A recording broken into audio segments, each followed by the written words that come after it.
দুনিয়াতে কেউ যদি কারো এক বিঘত জমিন অন্যায়ভাবে দখল দেয়, কিয়ামতের দিন আল্লাহ রাব্বুল আলামিন তার গলায় 7 তবক জমিন পেঁচায়া দিবে।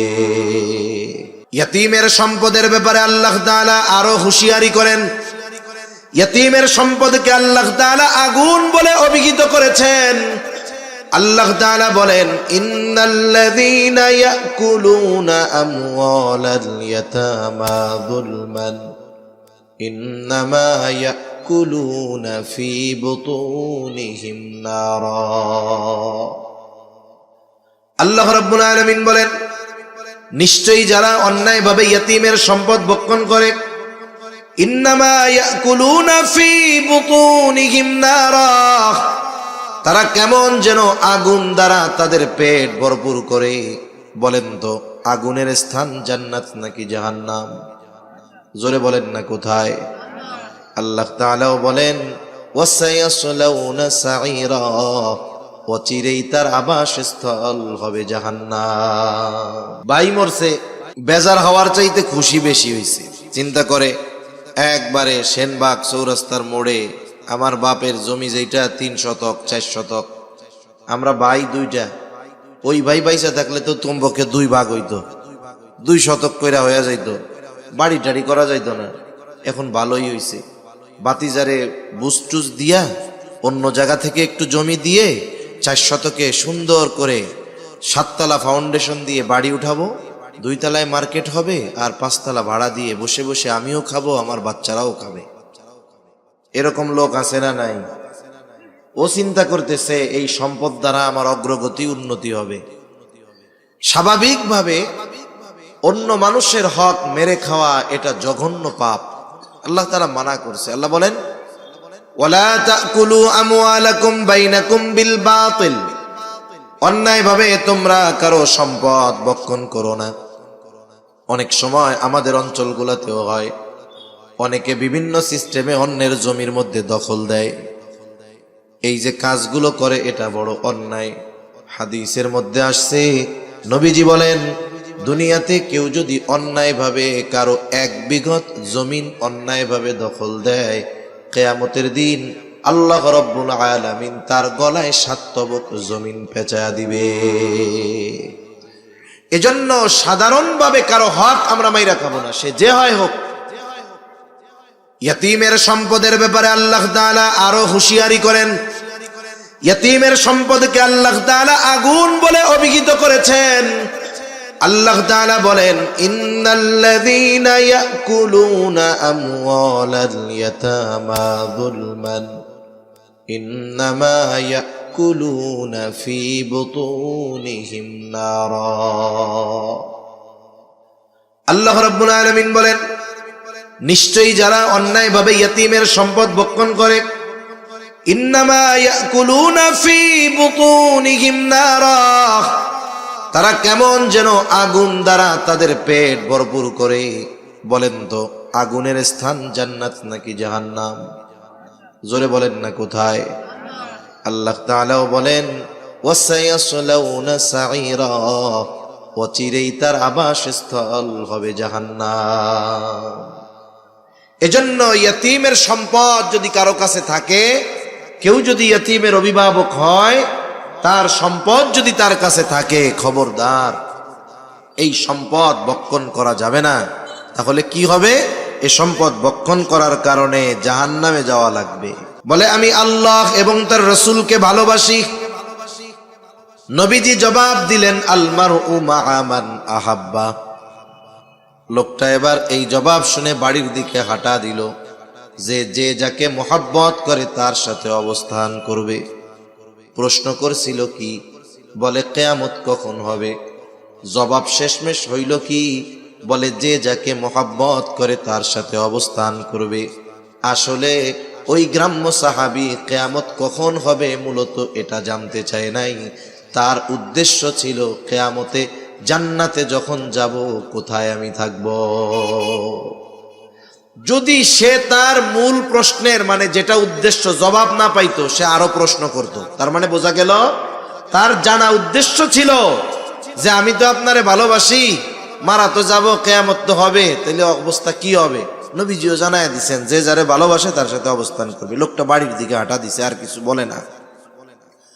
হযরত আনাস রাদিয়াল্লাহু তাআলা আনহু বলেন, নবীজির মুখে যখন শুনলাম আল মারউ মাআ মান আহাব্বা, যে যাকে মোহাব্বত করে তার সাথে অবস্থান করবে, তিনি বলেন ঈমান আনার পরে এই কথা শুনে আমরা এতটা খুশি হয়েছি, আর কোনো কথা শুনে এত খুশি আমরা হই নাই। তাহলে নবীর সাথে জান্নাতে থাকার খবর শুনে সাহাবায়ে কেরাম ইসলাম গ্রহণের পরে এই খবরটাকে সবচাইতে আনন্দের খবর মনে করছেন। সেই সুযোগ আমাদের জন্য আছে না নাই? জোরে বলেন, আছে না নাই? এজন্য মাদ্রাসায় এতিম হোক, আমার আপনার পাড়া প্রতিবেশী হোক, আমি আপনি চেষ্টা করব কমপক্ষে তার নির্দিষ্ট একটা চাহিদা বা একটা প্রয়োজন পূরণ করে ওই বিষয়ের অভিভাবকত্ব গ্রহণ করার চেষ্টা করব। এতে আরো লাভ আছে, এতে আরো লাভ আছে। রাসূলুল্লাহ সাল্লাল্লাহু আলাইহি ওয়াসাল্লাম বলেন, আপনি একজন অভাবী, তার প্রয়োজন পূরণ করবেন, আল্লাহ রসুল বলেন আল্লাহ তাআলা তাইলে আমাদের দুনিয়া আখিরাতের প্রয়োজন মিটাইয়া দিবে। সুবহানাল্লাহ।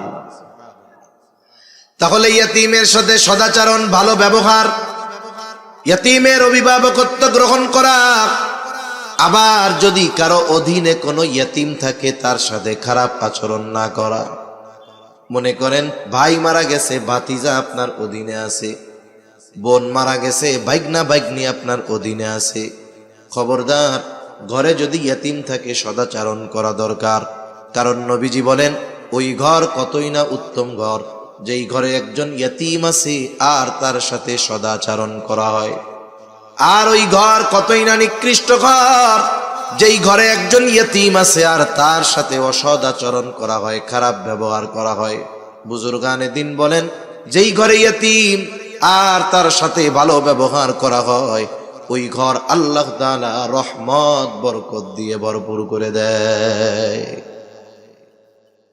আবার যেই ঘরে ইয়তীম তার সাথে অসদাচরণ করা হয় আল্লাহ তাআলা ওই ঘর থেকে রহমত বরকত উঠায় নিয়ে যায়।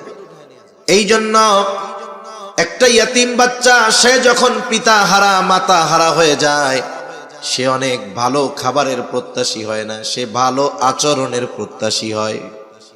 এই জন্য আব্দুল মুত্তালিব যখন দুনিয়া থেকে চলে যাবে, আব্দুল মুত্তালিব হলো আমার আপনার নবীর অভিভাবক, দাদা, বয়স নবীর 8-এর কোঠায়। আব্দুল মুত্তালিব জীবনের অন্তিম সময় সন্তানরা পাশে, আব্দুল মুত্তালিব আমার আপনার নবীর অভিভাবকত্ব আবু তালেবের উপরে চাপায়া দিলেন। কিন্তু ইতিহাস বলে ওই সময় আব্দুল মুত্তালিবের যত সন্তান ছিল সবাই নবীজিকে অনেক অনেক ভালোবাসতো, কিন্তু সবার বেশি ভালোবাসার মধ্যে আবু তালেব বেশি ভালো নবীজিকে বাসতো। কিন্তু আবু তালেব অন্যান্য ভাইদের তুলনায় সবচাইতে বেশি গরিব ছিল। আব্দুল মুত্তালিব ধনী সন্তানের কাছে আমার আপনার নবীকে রেখে যান নাই, বরং সবচাইতে গরিব তবে বেশি ভালোবাসে এই সন্তান আবু তালেবকে আমার আপনার নবীর দায়িত্ব তিনি বুঝায়া দিলেন।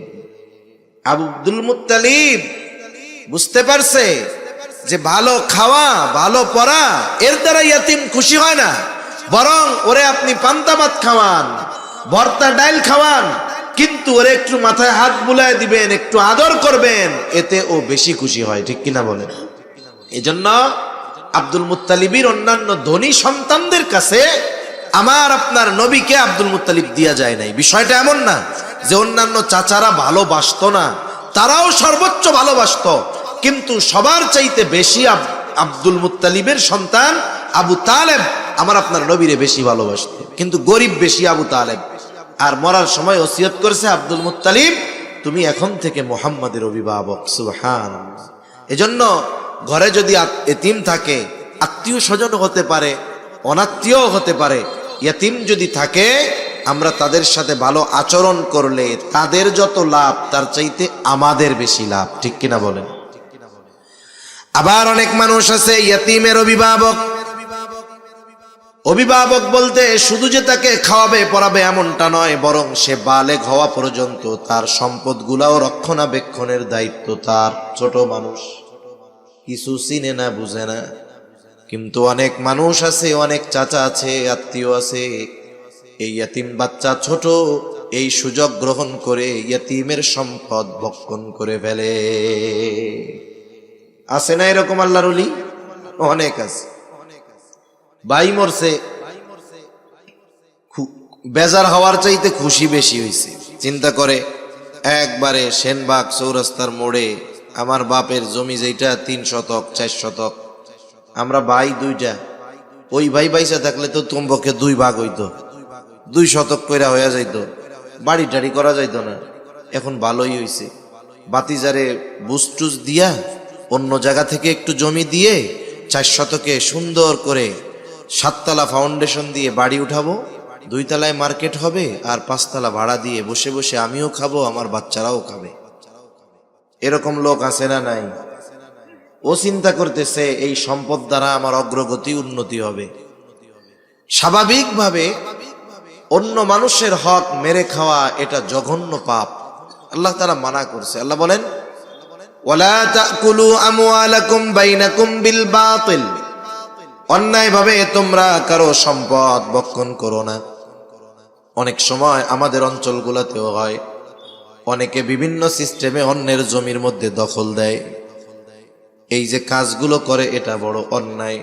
হাদিসের মধ্যে আসছে, নবীজি বলেন, দুনিয়াতে কেউ যদি অন্যায়ভাবে কারো 1 বিঘত জমিন অন্যায়ভাবে দখল দেয়, কিয়ামতের দিন আল্লাহ রাব্বুল আলামিন তার গলায় 7 তবক জমিন পেঁচায়া দিবে। এজন্য সাধারণভাবে কারো হক আমরা মাইরা খাবো না, সে যে হয় হোক। ইয়াতিমের সম্পদের ব্যাপারে আল্লাহ তাআলা আরো হুঁশিয়ারি করেন। ইয়াতিমের সম্পদকে আল্লাহ তাআলা আগুন বলে অভিহিত করেছেন। আল্লাহ তাআলা বলেন, ইন্নাল্লাযীনা ইয়াকুলুনা আমওয়ালাল ইয়াতামা যুলমান ইন্নামা ইয়াকুলুনা ফি বুতুনিহিম নারা। আল্লাহ রাব্বুল আলামিন বলেন, নিশ্চয়ই যারা অন্যায়ভাবে ইয়াতিমের সম্পদ ভক্ষণ করে, ইন্নামা ইয়াকুলুনা ফি বুতুনিহিম নারা, তারা কেমন যেন আগুন দ্বারা তাদের পেট ভরপুর করে। বলেন তো, আগুনের স্থান জান্নাত নাকি জাহান্নাম? জোরে বলেন না, কোথায়? আল্লাহ তাআলাও বলেন, ওয়াসায়াসলাউনা সাঈরা, অচিরেই তার আবাসস্থল হবে জাহান্নাম। এজন্য ইয়াতিমের সম্পদ যদি কারো কাছে থাকে, কেউ যদি ইয়াতিমের অভিভাবক হয়, তার সম্পদ যদি তার কাছে থাকে, খবরদার, এই সম্পদ ভক্ষণ করা যাবে না। তাহলে কি হবে? এই সম্পদ ভক্ষণ করার কারণে জাহান্নামে যাওয়া লাগবে। এ বিষয়ে আর লম্বা কথার প্রয়োজন নাই। মূল কথা হলো, আমার আপনার নবী ইয়াতিম ছিলেন। আল্লাহ তাআলা নবীকে ইয়াতিমদের সাথে সদাচরণের নির্দেশ দিয়েছেন। যদিও মনে হয় নবীজিকে দিয়েছে, কিন্তু উদ্দেশ্য কিয়ামত পর্যন্ত সব উম্মত, যে খবরদার, ফাআম্মাল ইয়াতীমা ফালা তাকহার, তোমরা ইয়াতিমকে ধমক দিবা না, তার সাথে খারাপ আচরণ করবা না। কারণ ইয়াতিমের সাথে ধমকের সুরে কথা বলা, এটা ছিল আবু জেহেলের খাসলাত। আবু জেহেল কি করত?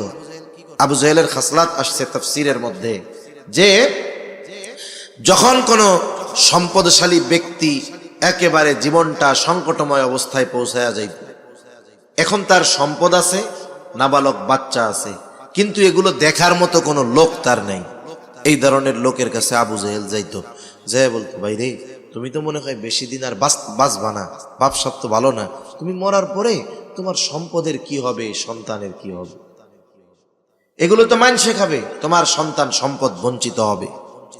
এক কাম করো, সবার সামনে তুমি মারা যাওয়ার পরে তোমার এই সন্তান সম্পদের অভিভাবক হিসাবে আমারে ঘোষণা করে দিয়ে যাও, ওসিয়ত করে দিয়ে যাও। লোকটা চিন্তা করে, কথা তো ঠিক, আবু জেহেল যদি আমার সম্পদ সন্তানের দায়িত্ব নেয়, তাইলে অন্যান্য যে শেষরা বাটপার মাটপার আছে, ওরা তো দ্বারের কাছেও ঘেসবে না, ঠিক কিনা বলেন? এক মুরব্বী কয়, টাকা নিরাপদে রাখতে চাও, সবার সামনে এলাকার সবচাইতে বড় ডাকাতের কাছে টাকাটা জমা রাখবা। সবার সামনে যদি রাখো, দেখবা ও এমন বুজুর্গি দেখাবে, জীবন দিয়ে তোমার সম্পদের হেফাজত করবে, সবার সামনে দিবা। তাহলে ওই লোক চিন্তা করে, আবু জেহেলের কাছে যদি রাখা হয় তাইলে অন্যান্য গুলা তো আর তাকানোরই সাহস পাবে না, দখল তো বহুদূর। এবার সবার সামনে বলতে, আমি মারা যাওয়ার পর আমার সন্তান সম্পদের সব দায়িত্ব আবু জেহেলের। এবার লোক তো মরে গেছে, ছোট বাচ্চাটা, তার সম্পদ আবু জেহেলের কাছে, সে চাইলে ঠিক মতো দেয় তো না। আবার যখন বড় হয়ে গেছে, প্রাপ্তবয়স্ক, এবার বলে আমার সম্পদ আমারে বুঝাইয়া দেন। এইবার কি করত? সম্পদ বঞ্চিত করত, খারাপ আচরণ করত, কাছে গেলে ঘাট ধাক্কা দিয়া বাইর করে দিত। তার মানে এই যে ইয়তিমের সম্পদ ভক্ষণ করা, ইয়তিমের সাথে অসৎ আচরণ করা, এটা কোনো মুমিনের আলামত নয়, মুমিনের আচরণ নয়, এটা আবু জেহেলের আচরণ। ঠিক কিনা বলেন? এজন্য আমরা ইয়তিমদের সাথে ভালো ব্যবহার করব। আমরা অনেক সময় গরিব হইলে, ইয়তিম মানুষ, পোলাপান বাপ মা বাইসা আছে, দুইজনে মিলা মেহনত করে মানুষ বানাইতে পারে না, দুষ্টু হয়ে যায়। আর ওর বাপও নাই মাও নাই, ও একটু চঞ্চল দুষ্টু হতে পারে। এই কারণে অনেক সময় আমরা তাদের জন্য কষ্টদায়ক শব্দ ব্যবহার করি। এ ধরনের কোনো কথা বলবো না যাতে একটা ইয়তিম কষ্ট পায়। তাহলে আল্লাহ তাআলা 1 নাম্বার বললেন, তোমাদের রিজিক সংকীর্ণতার 1 নাম্বার কারণ তোমরা ইয়তিমকে সম্মান করো না, তার মানে ইয়তিমের হক আদায় করো না। 2 নাম্বার আল্লাহ তাআলা বলেন, ওয়ালা তাহাদ্দুনা আলা তুআমিল মিসকিন। আল্লাহ তাআলা এখানে বলতেছেন যে তোমরা মিসকিনদেরকে খানা প্রদানে উৎসাহ দাও না। এখানে দ্বিতীয় বিষয় উল্লেখ করার দ্বারা প্রথম বিষয় এর মধ্যে এমনিতেই পাওয়া যায়। মূল কথা কি? যে তোমরা নিজেরা ইয়তিমদেরকে, মিসকিনদের খানা দাও না, অপরকেও খানা প্রদানে উৎসাহ দাও না। এখন বলেন, যে নিজে খাওয়ায় না সে কি আরেকজনকে বলবে যে তুমি খাওয়াও? বলবে না, স্বাভাবিক বিষয়। তার মানে সে অপরকেও নিরুৎসাহিত করে, নিজেও আবার উৎসাহী না, খানা খাওয়ায় না মিসকিনদের। অথচ খানা খাওয়ানো এটা ফজিলতের কাজ। রাসূলুল্লাহ সাল্লাল্লাহু আলাইহি ওয়াসাল্লামের কাছে একজন লোক আসছে, এসে জিজ্ঞাসা করে, আইয়ুল ইসলামি খাইর, ইসলামের মধ্যে সর্বোত্তম আমল কোনটা, কাজ কোনটা? নবীজি উম্মতের রূহানি ডাক্তার। একই প্রশ্নের জবাব ব্যক্তি ভেদে নবী ভিন্ন রকম দিতেন। এই ব্যক্তির এই প্রশ্নের জবাবে নবীজি বলেন, তুতঈমুত তাআম ওয়া তাকরাউস সালাম আলা মান আরাফতা ওয়া মান লাম তারিফ। নবীজি বলেন, তুমি মানুষকে খানা খাওয়াও, আর পরিচিত অপরিচিত সবাইকে সালাম দাও। এখানে খানা খাওয়ানোর কথা নবীজি বলছেন, কোনো স্তর বিন্যাস করেন নাই।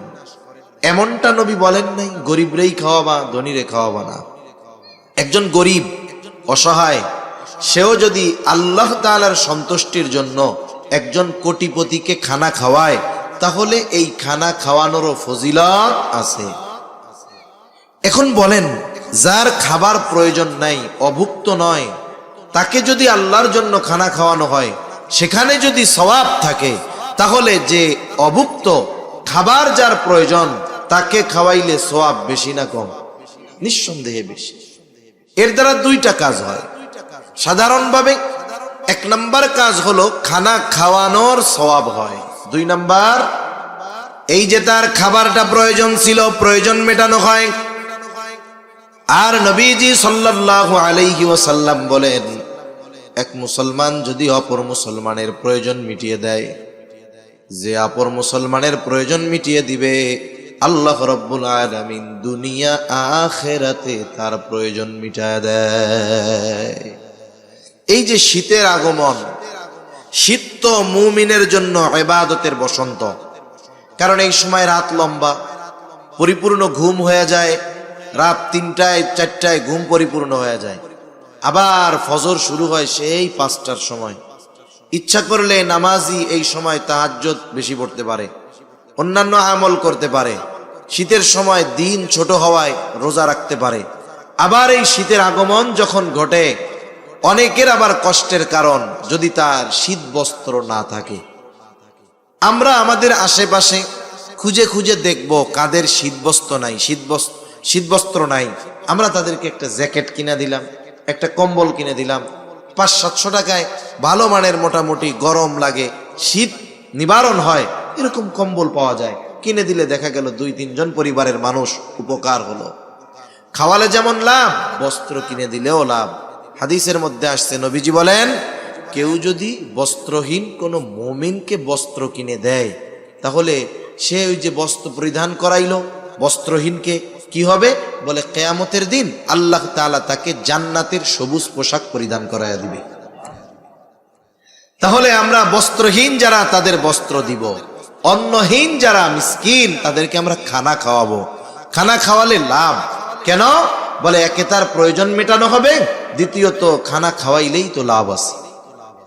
আবার যদি এই মিসকিন অভুক্ত আমার আপনার প্রতিবেশী হয়, তাহলে খানা খাওয়ানোটা ঈমানের সাথে সম্পৃক্ত বিষয়। কারণ নবীজি সাল্লাল্লাহু আলাইহি ওয়াসাল্লাম বলেন, ওই ব্যক্তি মুমিন নয় যে নিজে পেট পুরে খায়, তার প্রতিবেশী অভুক্ত থাকে। এজন্য আমি আপনি ভালো মন্দ খাই, কিন্তু আমার আপনার প্রতিবেশীর দিকে খেয়াল করা দরকার। হাদিসের মধ্যে আসছে, নবীজি বলেন তোমরা তোমাদের তরকারির মধ্যে ঝোলের পরিমাণ বাড়িয়ে দাও। কেন বলে, যাতে তোমরা তোমাদের প্রতিবেশীর খোঁজ খবর নিতে পারো। এই হৃদ্রতা ভালোবাসা আমাদের মধ্যে দরকার। এজন্য আমরা খেয়াল করব যে আমার আপনার প্রতিবেশী যদি মিসকিন থাকে, অসহায় থাকে, অভুক্ত থাকে, তাহলে আমরা তাদেরকে খানা দিয়ে সহযোগিতা করব। বস্ত্রহীন থাকলে তাদের জন্য বস্ত্রের ব্যবস্থা করে দিব, কাপড়ের ব্যবস্থা করে দিব। এখন বলেন, এখন যদি আমরা খানা খাওয়াই লাভ, তবে খানাটা খাওয়াইতে হবে দুনিয়ার স্বার্থে না, কার স্বার্থে? আল্লাহর স্বার্থে, আল্লাহর জন্য। অনেক সময় অনেকে প্রতিবেশী মিসকিন অসহায়দেরকে দেখে, খাবার দেয়, পোশাক দেয়। এখন একটা কাজ করার কথা বলছে যে আমার এই কাজটা কইরা দে। ও এখন বললো আমি পারবো না, ব্যস্ত আছি। হ, কত খাওয়াইছি তো গো, তোর গার জামাটাও তো আমাগো, এখন একটা কাম কইছি তুই কইরা দিলি না। এই যে খোটা দিল কি দিল না, কি কামটা করলো? খাওয়াইয়া যাওয়ার জন করছিল, সব শেষ, সব শেষ। এজন্য আমরা খানা খাওয়াবো আল্লাহ তাআলার জন্য। কার জন্য? জোরে বলেন। আল্লাহর জন্য খানা খাওয়ালে লাভ, আখিরাতের লাভ, দুনিয়ার লাভ। এই যে আত্মীয় স্বজন অনেক সময় দাওয়াত দিয়া, বিয়া বাড়িতে আপনার ছেলের অলিমা করতেছেন, দাওয়াত দিয়া খাওয়ান, ফজিলত আছে না নাই? ফজিলত আছে। আবার অনেক জায়গায় খাওয়াইয়া টেবিল পাইতে টাকা নেয়, ফজিলত আছে না নাই? এই কাম আসেনি আপনাকে ওইদিকে? ফজিলত আছে না নাই? কেন নাই? কিছু কয় না, টাকা তো আছে, আছে আছে, নগদ নগদ টিয়া কেন? হায় হায়, আমরা খানা খাওয়াবো কার জন্য?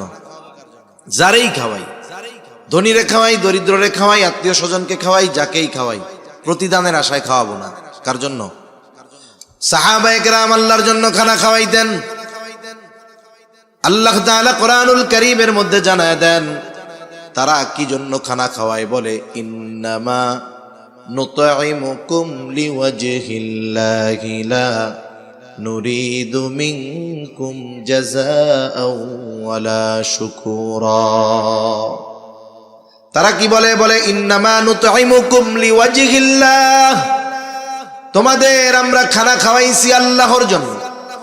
যেহেতু আল্লাহ তাআলার জন্য খানা খাওয়াইছি, লা নুরিদু মিনকুম জাযাআ, তোমাদের কাছে আমরা কোনো প্রতিদান চাই না, টাকা পয়সা চাই না, কিছুই চাই না। ওয়ালা শুকুরা, প্রতিদান বহুদূর। এই খানা খেয়ে তোমরা আমাদেরকে ধন্যবাদ দাও, আমাদের কৃতজ্ঞতা প্রকাশ করো, এটাও চাই না। কারণ খানা খাওয়াইছি আল্লাহ তাআলার জন্য, প্রতিদান তিনি আমাদেরকে দিবে। অনেক সময় মানুষ আছে না যে উপকার করছে, উপকার করে পরে আবার বলে দেখ লোকটা রে এত উপকার করলাম, ধন্যবাদও দিল না। এই যে ধন্যবাদের আশা করা, চলে আসতো, আচ্ছা ধন্যবাদও দিল না, এরকম বলে কি বলে না? তার মানে সে এই ভালো কাজের প্রশংসা আশা করে। আমরা মানুষকে যদি খানা খাওয়াই, তারা যদি আমাদেরকে ধন্যবাদও না দেয় আমরা কি বেজার হব বলেন? সে যা করে করুক, আমি তো খাওয়াইছি আল্লাহর জন্য, প্রতিদান দিবেন কে? আল্লাহ। তাহলে 2 নাম্বার, রিজিক সংকীর্ণতার কারণ মিসকিনদের খানা না খাওয়ানো, অপরকে উৎসাহ প্রদান না করা। রিজিক সংকীর্ণতার 3য় কারণ ওয়াতাকুলুনাত তুরাসা আকলাল লাম্মা, বলে তোমরা ওয়ারিসি সম্পদ সব একা ভক্ষণ করে ফেলো। কত মানুষ আছে বাবা মারা গেছে, বোনদেরকে তাদের হক বঞ্চিত করে, এমন ভাই আছে না নাই? ওই বোন যতদিন তার হক ভাইদের কাছ থেকে বুঝে না নেয় ততদিন কত আদর কত যত্ন। যখন বোন নিজের হক ভাইয়ের থেকে বুঝে নেয়, বলে সম্পদ তো নিলি না, সম্পর্কটা শেষ করে গেলি। আছে না এরকম? ফুফুদের হক বঞ্চিত করে, চাচাদের হক বঞ্চিত করে। মনে রাখতে হবে, আমি আপনি এই পৃথিবী থেকে যাওয়ার আগে এমন ভাবে যেন যেতে পারি কোনো মানুষের হক যেন আমার আপনার উপরে না থাকে।